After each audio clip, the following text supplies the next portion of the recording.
last month after inheriting the mantle of presidential candidate from a decrepit President Biden, outpacing even President Trump's massive fundraising numbers. Add to this the pitter-patter of Democratic Party hearts over her radical vice presidential pick out of Minnesota. More dollars to the Harris campaign are flowing in.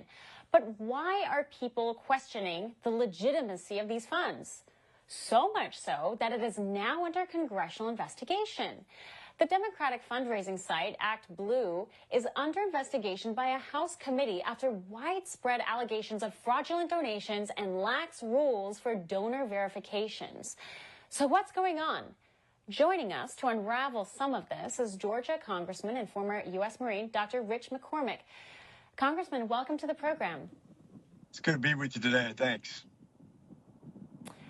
What is happening here? I understand an investigation is underway. Of course, critics on the left will say this is just political, but even when you take your political hat off, there are some objectively lax issues that trail ActBlue.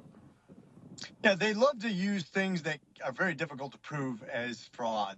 It's just like when they don't want any ID for voting. Of course, you have no proof that we have any illegitimate voting. Well, that's because you won't allow it.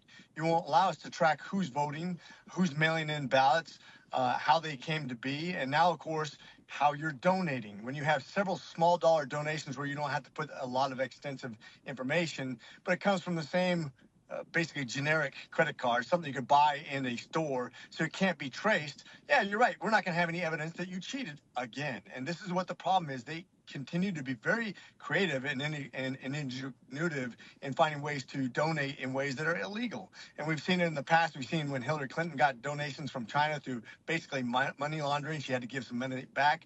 They keep on finding new ways of cheating, and that's really concerning. And they justify their moral equivalency because they think we are the bad guys. So they can do anything they want to cheat because we are evil, they are good, and all things are on the table.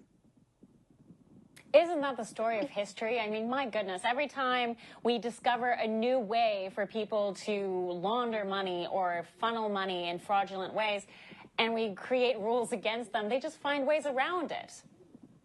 Yeah, and same way with the way they use government money, basically to enlist Democrats and register them to vote, knowing that they're going after demographics that will vote almost entirely for the Democratic Party. They're using taxpayer money. That should never happen, but of course they're doing that. So we have a lot of things to clean up. The Democrats get very creative when it comes to making the system biased, to creating a dependency on government, to do things that will basically trap people in poverty forever. Basically, they want to be king of the ashes, and they don't care how they do it. From a technical standpoint, what does this investigation actually look like? How do you actually investigate this in a way that let's say, gives us transparent answers, for lack of a better way to put this? How do we investigate so that we have a transparent response from folks like ActBlue? Well, first of all, we need to make sure we can track the information. If you're putting in credit card information, which is really the only way to do it, if you're a cash donation, it has to be a very small value, still has to be associated with somebody's name. And of course, we have limits to how many people can vote, donate and how much. There's one lady, I think, that had 2,000 donations. She didn't know about any of them. So obviously her name was being used in vain, literally. But if you have a donation, you have to attribute it to somebody. A lot of people want to do things anonymously, keep it under $100. But if we make sure that people can't just anonymously give through credit cards over and over and over again, the credit card has no accountability because it's either a generic or something bought through with cash or somebody else's card. That's just another way to cheat. We need to make sure we have accountability. This is just adapting to the modern era of data and understanding that people will find new ways to cheat, and we need to keep them accountable.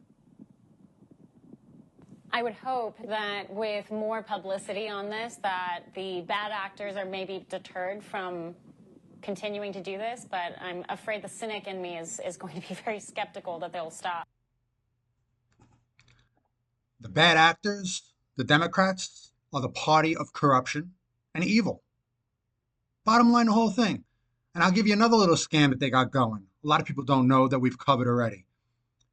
I'll include a link under this one. They are using the Department of Justice to sue companies all over the United States. And it doesn't matter if it's frivolous or not.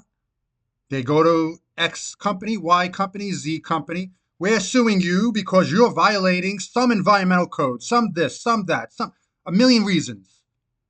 And of course, those companies now have to hire lawyers and spend months and months and months wasting millions of dollars.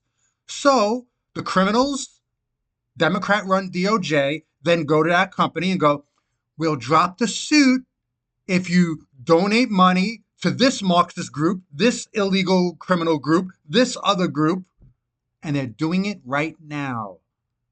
That's basically stealing money from taxpayers. And that's just another scam. And they have scams galore.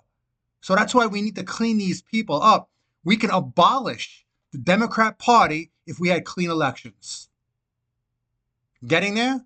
That's the problem. We will see.